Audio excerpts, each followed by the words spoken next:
So I've been watching this really cool show, Only Murders in the Building, and the season I'm watching is about Steve Martin's stunt double, and it got me thinking about all the stunt performers that I got to work with in, my career. And man, I just love stunt performers for a lot of reasons, and some of them have nothing to do with stunts. When we were kids, when we were on Little House on the Prairie, there was a stunt performer by the name of Hal Burton.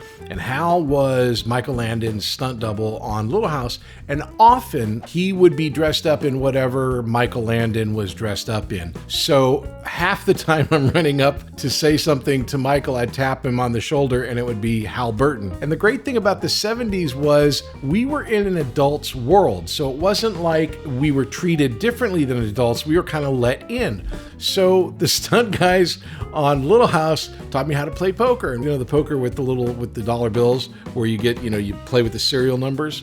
And I never could win, which, dang it, I wish they taught me how to win. Wonder why that happened. And when we were younger, obviously stunt men couldn't double us, so they had women double the kids. So it was kind of fun when we were kids because we would walk around, and like my brother and I would tease each other because, hey, your stunt man's a woman. It was stupid because my stunt man was a woman too.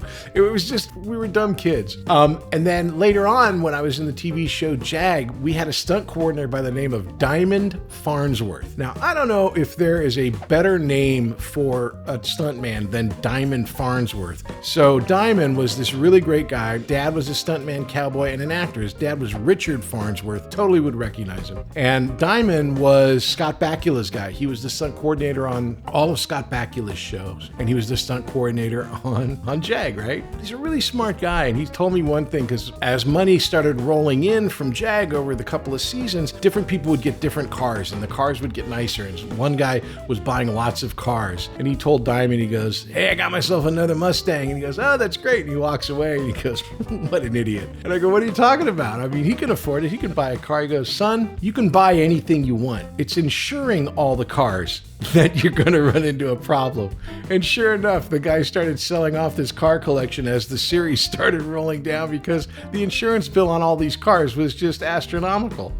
My final stunt story was I was doing this really low budget movie called Terminal Entry. It's as good as it sounds. This movie was so low budget that they didn't really have a lot of money for like all the snacks and stuff. And it was really, really cold because it was at night. We were shooting overnight. Well, this stunt team rolls in and like all of us low budget movie actors are like huddled around one little gas heater and we're trying to survive the night with, like chips and maybe a water. And they roll in and they've got like a full stunt town that they unpack from their F-150s and their dualies and all their trucks. And they've got like campfires. They're making chili. They got a kitchen where they're making steaks and all of this stuff. And all of us actors are just kind of huddled around like this one hand warmer trying to stay warm. And they invited us over. They go, come on over, come on over. And again, the stunt performers save us. We were all fed. They kept us warm and they did a great job doing all the stunts. So there's my story about stunt performers.